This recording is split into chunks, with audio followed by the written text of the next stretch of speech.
ibu-ibu yang marah, katanya ini kok nggak disimpan di tempat yang dingin gitu. Tahu nggak? Pak Bisma punya medsos masalahnya itu ya. Takutnya Pak Bisma nggak tahu. Belum masuk FYP-nya saya.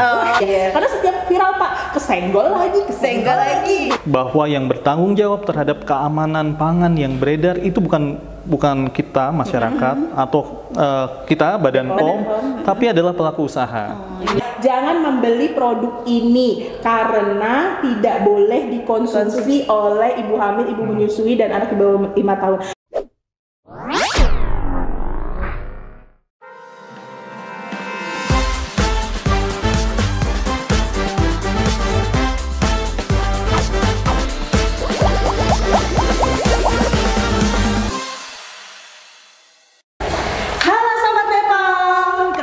Dengan saya Reni, Saya Nunin di acara BAP Bincang Asik di podcast. Di podcast yang ketiga kita kali ini kita akan ngebahas tentang isu-isu yang pangan, viral. ya, isu-isu viral tentang makanan, ya, makanan dan minuman. Karena banyak banget nih ya, Mbak benar. Dan tentunya narasumber kita yang selalu cihuy, ya, selalu asik dan edukatif. Benar. Untuk podcast yang ketiga ini kita ada Pak Bismo.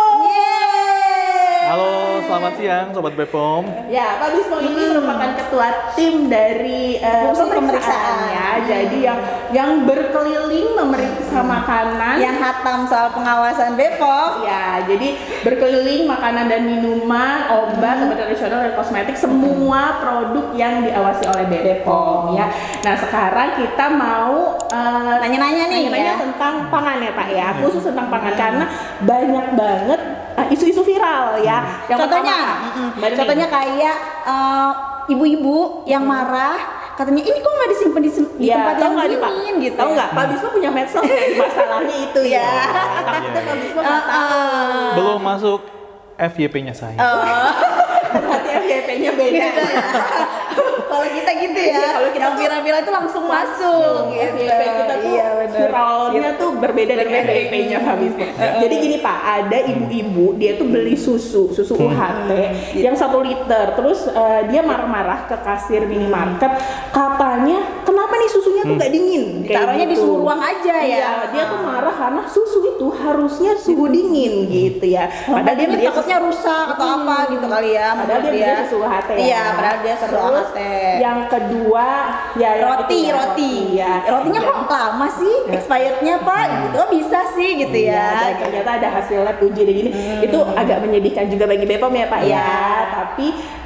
Tapi juga ada pertanyaan dari konsumen, emang roti bisa selama ini gitu ya. Terus yang ketiga yang lagi in sekarang itu gagal ginjal pada anak. Walaupun IDAI Ikatan Dokter Anak Indonesia udah klarifikasi bahwa bukan meningkat kasus gagal ginjalnya, karena di RSCM itu memang pusatnya hemodialisa ya. Jadi tempat gagal ginjal anak gitu ya. Kesannya banyak, padahal enggak. Tapi memang kasus itu ada dan disebabkan dengan minuman-minuman yang berkadar gula tinggi gitu ya Pak. Jadi banyak sekali kasus-kasus viral lainnya dan kita akan bahas kayak gimana sih pengawasan BPOM kok ada viral-viral seperti itu gitu ya. Karena setiap viral Pak kesenggol lagi gitu ya Pak ya. Itu juga pangan olahan ya. Makanya itu dalam pengawasan kita ya. Iya. Baik Pak, pertanyaan pertama. Kayak gimana sih Pak sebenarnya pengawasan pangan, makanan, minuman itu di BPOM sampai beredar di masyarakat? Itu kayak gimana sih Pak prosesnya? Oke, baik. Jadi Sobat BPOM, tadi yang disampaikan Mbak Reni, kemudian Mbak Nuning terkait dengan isu-isu yang viral di masyarakat itu memang harus kita sikapi dengan bijak. Artinya kita jangan mudah terpancing isu, semua dicari lagi untuk kebenarannya. Terkait dengan pengawasan yang dilakukan di Badan POM, dalam hal ini Balai Besar POM di Serang, Badan POM menerapkan 2 konsep pengawasan, yaitu pengawasan pre-market, pengawasan sebelum produk itu beredar, dan pengawasan post-market setelah produk itu beredar. Jadi untuk pre-market itu ada tahapan namanya evaluasi keamanan pangan karena kita bicara terkait dengan pangan. Jadi pangan sebelum dia bisa diterbitkan izin edarnya itu semua kita lakukan evaluasi. Mulai dari sarana produksinya, di sarana produksi tentu saja kita akan melihat apakah fasilitasnya memenuhi GMP atau tidak. Cara produksi pangan olahan yang baik terpenuhi atau tidak. Kemudian termasuk dengan produk pangan yang nanti akan diproduksi. Itu juga ada namanya di Badan POM Pusat, Direktorat Registrasi atau Penilaian Pangan Olahan. Itu dia akan menilai, mengevaluasi apakah komposisi dari pangan yang diproduksi, bahan tambahan pangan yang ditambahkan, termasuk pengawet, pemanis, itu sudah sesuai dengan peraturan atau tidak. Setelah itu dipenuhi oleh pelaku industri pangan, baru nanti keluar namanya izin edar sebagai bentuk persetujuan atau jaminan bahwa produk pangan yang beredar itu sudah memenuhi ketentuan sesuai dengan formulasi yang didaftarkan oleh pelaku usaha. Berarti panjang ya Pak ya prosesnya? Itu baru pre-market. Oh, pre-market. Pre-market aja sepanjang itu. Kemudian pengawasan kedua adalah pengawasan post-market. Itu dilakukan setelah produk pangan memperoleh izin edar. Pengawasan post-market itu ada beberapa hal yang diawasi. Pertama adalah pengawasan fasilitas produksi pangan itu sendiri. Jadi kami di Balai Besar POM di Serang, teman-teman inspektur pangan, jadi yang ngawasin pun Mbak Nuning, Mbak Reni ini juga orang-orang yang sudah punya kompetensi sebagai inspektur pangan. Jadi kami akan memeriksa apakah GMP-nya sama seperti pada saat mereka didaftarkan. Pre-market tadi? Iya. Oh, berarti kalau didaftarkan kan masih bagus nih, fasilitasnya masih bagus, bersih, sesuai dengan SOP. Izin edar ya. Untuk dapat izin edar semua dipenuhi oleh pelaku usaha. Nah, ketika pengawasan post-market itu kita lihat apakah masih sama atau tidak. Pengawasan post-market ini kita lakukan sifatnya sidak. Sidak. Berarti nggak ada pengumuman ya Pak? Tidak ada pemberitahuan. Tiba-tiba datang. Terus apakah sesuai apa enggak? Tapi ada dua kemungkinan juga ya. Diterima atau enggak biasanya Bapak gitu ya. Itu agak deg-degan juga ya Pak ya. Sebenarnya di Undang-Undang 18 tahun 2012 tentang pangan itu memang kami inspektur di Balai Besar POM di Serang di Badan POM itu punya kewenangan untuk melakukan pemeriksaan. Jadi teman-teman pelaku usaha pangan ya harus menerima itu.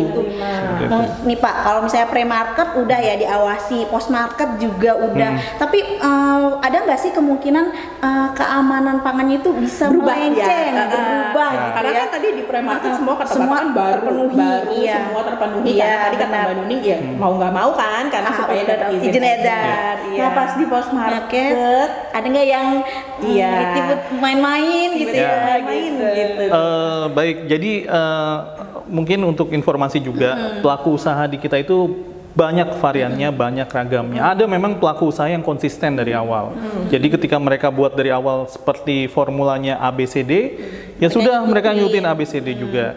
Ada pelaku usaha yang dalam tanda kutip ini suka coba-coba, didaftarkan ABCD, kemudian ketika bikin, oh kayaknya dikasih bagus nih. Itu tuh mirip sama kasus yang kedua tadi yang panjang ya, itunya expirednya gitu. Sesuai dengan aturan, penambahan formulasi itu tidak bisa dilakukan serta-merta oleh pelaku usaha. Ini harus didaftarkan juga? Didaftarkan, dievaluasi bilang lagi. Ya, kalau misalnya Pak ini dinilai lagi berubah nih gitu keamanannya, betul. Jadi tidak bisa serta-merta. Mungkin ini juga untuk pemahaman teman-teman pelaku usaha pangan ya. Artinya jangan tiba-tiba di tengah jalan dapat inspirasi, oh kayaknya tambah ini bagus deh, saya tambahin. Itu tidak bisa ya, teman-teman pelaku usaha pangan. Tetap harus sesuai dengan aturan. Penambahan formula, perubahan formula itu tetap harus dilaporkan karena yang memberikan izin adalah Badan POM. Jadi Badan POM juga yang nanti akan melakukan evaluasi. Jadi kalau mau menambahkan apapun harus tetap dikasih tahu. Berarti yang tadi tuh ya, yang katanya expired ada garansi nih apa, terus yang satu yang gitu ya.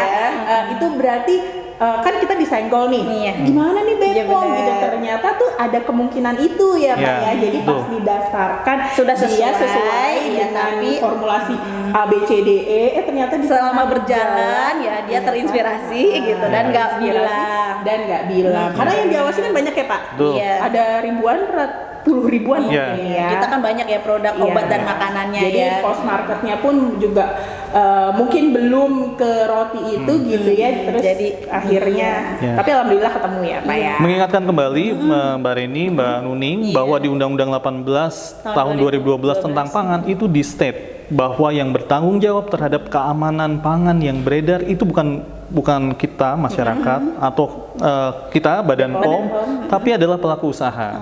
Jadi dari Jadi pelaku awal usaha juga bertanggung betul jawab banget, pemerintah sangat ya. sudah menitipkan ini loh, kamu saya berikan izin tapi kamu harus bertanggung jawab. Pelaku usahalah yang memegang tanggung jawab tersebut. Makanya kenapa ketika melakukan perubahan, yaitu pelaku usaha harus segera menginformasikan. Tapi kita juga suka ya disenggol-senggol gitu ya, kayak yang kasus susu ya, susu katanya, tapi namanya susu tapi kok nggak boleh kayak diperlakukan kayak susu ya, kayak Jadi kayak cuma bisa jadi topping. tapi topping kayak gitu gitu ya, gimana tuh Jadi Pak? berarti Pak kan tadi ya selain bahan baku berarti banyak juga yang dinilai di Iya. situ ya. Termasuk tadi ya klaim-klaim Betul. yang Mbak Duning bilangnya susu kok namanya Bepom ngizinin namanya susu, tapi ternyata bukan susu katanya, Cuman karena nggak buat bisa, topping iya, gitu nggak ya. bisa diseduh. Nggak bisa diseduh. Itu pun juga sudah sesuai dengan peraturan ya Pak Iya. ya, sudah sesuai dengan peraturan. Berarti itu yang apa ya, Yang kita harus mention gitu ya sebagai konsumen apa sih gitu ya? Baik. Jadi Sobat Bepom, sebagai konsumen kita harus tahu namanya aturan terkait dengan label pangan. Ini juga dipatuhi oleh pelaku usaha dan ini juga menjadi guidelines atau panduan Badan POM dalam menyetujui label pangan yang boleh beredar. Oh, jadi tadi Pak, saya coba yang pre-market itu selain tadi sarananya, Iya. bahan bakunya ternyata labelnya juga Betul. Jadi produk pangan itu nggak cuman komposisinya saja, tapi sampai bahan pembungkus yang digunakan, informasi-informasi apa saja yang ada di tentang pembungkus produk pangan itu itu ya. tentang produk pangan itu juga masuk ke dalam evaluasi di Jadi Badan. nggak bisa tiba-tiba gitu saya mau ada foto saya di situ kayak gitu, Nggak bisa nggak bisa senang. ya, karena itu juga harus dievaluasi Iya, gitu betul. ya, Pak. Itu termasuk yang diberikan izin untuk nomor izin edar tadi. Oh, yang tadi. Jadi dinilai dulu nih Labelnya ya. label pangan Terus, ya termasuk di dalam. apa aja sih minimal label pangan itu isinya apa aja nih Ketentuan Pak? label Ketentuan pangan. label pangan. Jadi untuk label pangan, ketentuan yang pertama adalah harus ada mereknya tentu saja. Merah. Dari merek, kemudian ada namanya nama produsen pangan dan alamat. Oh, nama produsennya juga Harus jelas. Cantum Ya. ya, biar tahu siapa sih yang Ya. bikin gitu kali ya Pak. Boleh ditulis inisial enggak? Boleh ditulis inisial tapi harus ada kepanjangannya. PT misalnya PT PB, PT PB Praban Daru Bismo. Nah itu harus jelas. Nggak boleh nulis cuman PB PB-nya aja, saja. tapi tahu kesingkatannya apa. Ya. Tapi repot ya udah disingkat terus dipanjangin lagi, mendingan langsung Ya. aja ya. Iya, makanya pakai itu inisial. nggak ada biasanya inisial. Biasanya langsung panjang. Langsung. aja nama Statement panjang jelas. ya, biar tahu ya. Kemudian ada alamat si produsen. Biar tahu ya pabriknya tuh di mana sih Iya, gitu ya. alamat itu boleh mencantumkan kotanya. Oh, fotonya. Paling tidak minimal harus kotanya dicantumkan. Jangan Tapi kalau misalnya panjang boleh. Jalan. panjang selama Share itu nawang. masih muat di label itu dipersilakan. Boleh. Oh, Itu malah lebih tergantung bagus. ininya ya. Berapa besar? Berapa besar kemasannya yang digunakan. Iya, benar. Kemudian nomor izin edar tentu saja itu wajib dicantumkan dalam kemasan pangan atau label pangan. Kemudian ada neto atau berat bersih. Berat bersih. Ya. Biar tidak ada dusta Dan Ya. berapa sih? Kayak itu ya, makanan ekstrudar ya. Betul. Wah, gini, tik tik tik. kok kayak Bungkusnya besar tapi gini, kok gitu ya. Makanya kita harus lihat netonya ya Pak. Betul. Ya. Netonya. Grafik gitu. Supaya ya. nanti semua orang juga dapat jumlahnya sama, jangan Iya, beda-beda. Oke, kemudian itu adalah yang bagian depan label.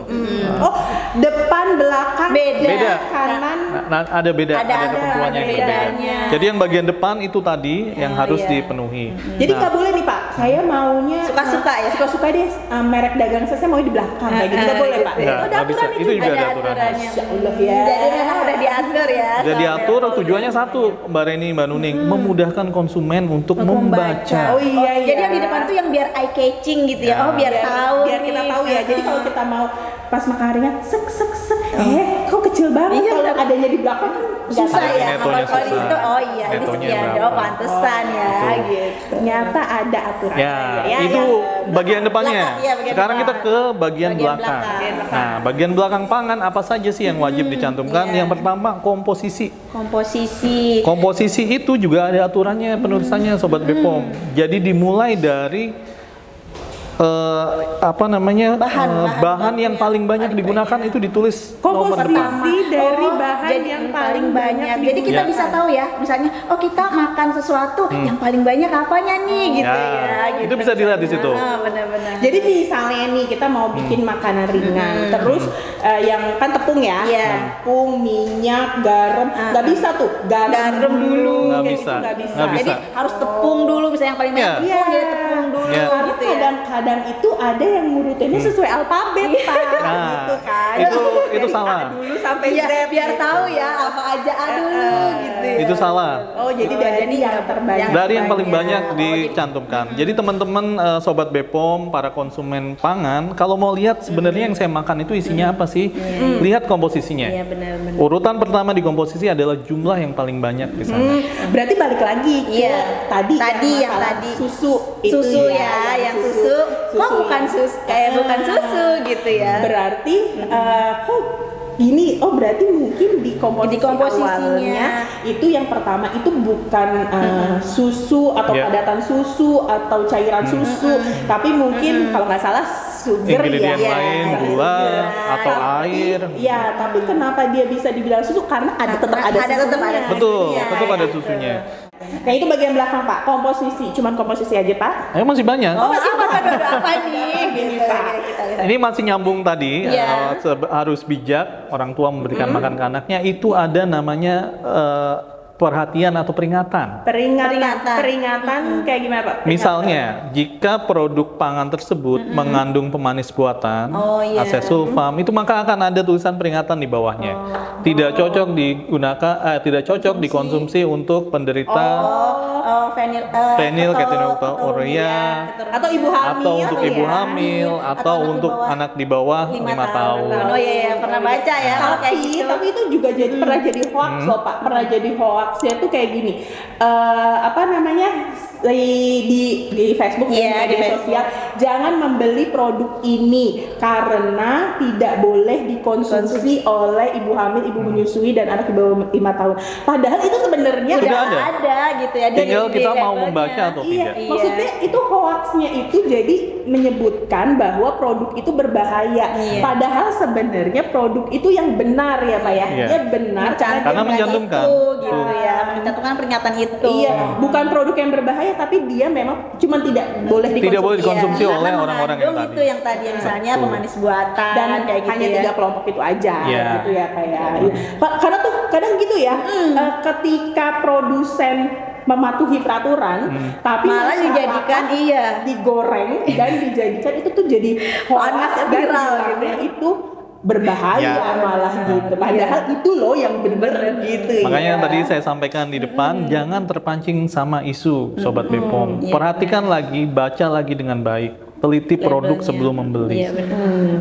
Kita lanjut lagi, Lanjut soalnya lagi. masih banyak nih. Komposisi, Kesehatan. Peringatan. Yang penting terakhir, Oh, ada- sebenarnya masih banyak, tapi Iya. saya coba ringkas yang penting. Itu ada namanya informasi nilai gizi. Oh, informasi nilai gizi. Yang kotak-kotak itu ya, Pak. Ya, Nah, itu gimana ini tuh, Pak? biasanya jarang diperhatikan sama Sobat Bepom. Kecil, Pak, kayaknya Karena- Pak, gitu. ya. Nggak ngerti Iya lagi bener ya, bacanya. kayaknya banyak angka-angka ya udah deh gitu ya. Tapi Sobat Bepom, ini informasi yang paling penting kalau menurut saya. Gimana tuh, Pak? Karena ini adalah salah satu yang diwajibkan. Jadi ada peraturan Badan POM sendiri yang mewajibkan pencantuman informasi nilai gizi. Itu wajib. Wajib. Wajib dari tapi kayaknya masih ada Dan aja ya. tersendiri. Ada Kalau yang aja lain kan informasi minimal apa yang tercantum. Iya. Kalau ini sampai dibuatkan peraturannya tersendiri, berarti kan kita khusus bisa gitu melihat ini memang penting. Nah, nanti Sobat Bepom ini mungkin dikaitkan ke penyakit-penyakit degeneratif seperti hipertensi karena kebanyakan natrium atau diabetes karena kebanyakan gula. Salah satunya Sobat Bepom bisa ngontrol dari informasi nilai gizi yang ada di produk pangan. Berarti isu yang Isu ketiga, yang ketiga ya. tentang Yang katanya gagal dia ginjal ginjal pada dan anak. itu ternyata ternyata bisa loh kita minimalkan dengan membaca pada label pangan. Informasi nilai gizi. Emang di informasi nilai gizi ini ya Pak ya, karena jujur aja nih ya, kadang-kadang kan dia kecil banget ya Pak ya, gitu ya. Jadi udah kita di belakang lagi ya. di belakang gitu ya. Jadi tuh tapi bacanya gimana kayak Baik. gitu ya. Nah itu emang apa aja sih Pak sebenarnya yang dicantumkan di informasi nilai gizi itu ada Zat gizi apa aja? Yang pertama tadi gula, garam, lemak itu wajib. Kemudian nanti ada kayak karbohidrat, kemudian ada protein dan sebagainya. Oh karena yang 3 ini tuh yang berpengaruh terhadap Ya, penyakit degeneratif tadi. Itu makanya 3 itu wajib. Dan itu mungkin yang harus lebih diperhatikan oleh Sobat Bepom ketika akan mengkonsumsi pangan. Yang perlu jadi perhatian lagi Sobat Bepom, bahwa informasi nilai gizi, angka-angka yang tertera itu dihitung per 1 takaran saji. Satu takaran saja. Oh iya, sekali konsumsi ya. Iya. Ya. Jadi kalau saya pernah lihat nih ya Pak ya, misalnya ada teh kemasan. Iya, gitu, iya. Teh kemasan yang tinggi segini nih ya. Nah, itu takaran sajinya 2. Berarti kan Bapak bilang kalau yang di situ misalnya gulanya 10 gram. Sedangkan takaran saji itu di situ 2. Berarti 10 gram itu harus dikali 2 ya? Betul, 1 botol itu jadi 20 gram. Oh gitu. Gitu. Jadi 20 misalnya. 20. Lumayan ya, karena saya baca cuma 10. gram. Berarti dilihat juga dari jumlah takaran saji, sajinya. betul. Baru dikalikan dengan angka yang ada di sana. situ. Oh, Karena angka gitu. yang di situ tuh sebenarnya kecil ya. Tapi kalau Dilihat udah dari dikalikan dengan jumlah takaran jumlah sajian, gitu. jadi ternyata besar. besar. Ya. Apalagi harus 7 takaran saja. Ini yang disebut bocor Bocor halus halus. ya, bocor halus jadinya ya. Nggak kerasa ya. Pasti saya gendut gitu ya ternyata karena bocor di situ. Ya kita bisa ngabisin snack yang 6 takaran saji dalam satu kali Jadi makan. kalau misalnya beli snack dilihat ya, Dilihat. 6, ngajak nih temen-temen gitu ya. Betul, Mbak Nuning. Jadi ini sebenarnya bagus juga sih. Buat Jadi berbagi ketika ya. kita beli makanan ya udah berbagi aja. Karena gitu. ternyata itu untuk Benar, lebih untuk dari lebih dari 1 atau 2 satu, sajian. iya, benar. Itu yang perlu harus diperhatikan. Jadi ya orang tua kita juga ya, kita juga dan orang tua ketika kita menjadi orang tua kita juga harus tahu nih komposisi anak kita makan ini boleh nggak sih untuk anak-anak? Iya, Apalagi benar. tadi peringatan kesehatan ya. Karena banyak juga nih di snack ulang tahun anak-anak yang di bawah umur 5 tahun. Ternyata Ada yang peringatan. gitu Iya. ya. Gitu ya. kalau kita nggak baca kasihan anak kita Iya. gitu. Terus kalau misalnya emang ada peringatan itu kita jangan makan ya. Biasanya anak-anak tuh ya suka kalau ngelihat orang tuanya makan, gue pengen Main itu. gitu ya, mau ikut. Memang berarti label ini Pak benar-benar harus dibaca dengan sesama ya Pak ya. Apalagi yang walaupun bagian depannya udah tertera ketentuannya seperti ini, bagian belakang ini bukan berarti bagian depan saja yang dibaca, tapi betul. depan informasi pentingnya itu ada di belakang. Ada di belakang juga. gitu. Jadi memang harus bolak-balik Harus dibaca semuanya ya. Iya. Terakhir nih ya Pak ya, pertanyaan terakhir, itu kan pertanyaan sih, lebih ke saran ya, pesan-pesan dari Pak Bismo mewakili Balai Besar POM di Serang dan Bepom ya untuk masyarakat untuk gimana sih memilih pangan olahan atau isu-isu yang tersebar itu seperti apa nih Pak? Baik, jadi kita sudah panjang lebar terkait dengan label pangan, kemudian informasi yang terkandung di dalamnya. Jadi pesan saya buat sobat-sobat Bepom di rumah, baik pelaku usaha ataupun konsumen, satu, baca label produk pangan sebelum mengkonsumsi produk pangan. Sebelum membeli. Pastikan memang kebutuhannya sesuai dengan apa yang kita inginkan. Artinya jangan sampai ada alergennya, ternyata kita alergen terhadap produk tersebut. Jangan sampai mau kita kasih ke anak kita, tapi ternyata ada kandungan yang memang tidak cocok untuk anak usia di bawah 5 tahun atau ibu hamil. Itu semua ada di label Sobat Bepom. Sobat Bepom perlu menjadi konsumen yang cerdas, membaca label sebelum membeli. Mungkin itu Mbak Reni, Itu aja Mbak ya Pak Nuning. ya. Jadi sebelum membeli, tapi kadang-kala karena kalau sesudah membeli jadinya tuh ya gitu sayang gitu ya. Jadi pas udah membeli, pas kebaca ya saya nggak boleh makan, ya tapi sayang gitu. Makanya tadi pesannya adalah sebelum membeli. Terus juga Bepom juga punya ya jargon tadi Oke. ya. Jadi ada jargon di Bepom namanya cek klik. Cek Sobat klik, Bepom ya. pernah dengar tentu pasti ya. Iya. Cek klik itu artinya cek kemasan. Cek kemasan. K-nya yang pertama itu kemasan. L-nya, cek label, cek izin edar, dan cek tanggal kadaluarsa. Dan semuanya itu ada di label. Ada di labelnya. Betul. Jawabannya ada di label pangannya. Semua ada di label, tinggal kita mau atau tidak untuk membaca. Jadi luangkan waktu sejenak sebelum membeli untuk membaca label. Oke, terima kasih banyak semua atas terima kasih. waktunya. Semoga masyarakat kita makin teredukasi, makin tahu ya. makin tahu kayak gimana sih untuk membeli pangan olahan yang sesuai dengan kebutuhan, bukan sesuai keinginan, tapi sesuai dengan kebutuhan. Dan tidak ada lagi nih senggol menyenggol. Sindir ya. Baik, terima kasih Sobat Bepom telah menonton kita. Dan nanti stay tune terus di YouTube kami karena ada podcast lainnya yang seru dengan topik yang menarik ya. Ya, dan juga narasumber yang edukatif. Saya Redi. Saya Nuni. Dan Pak Bisma.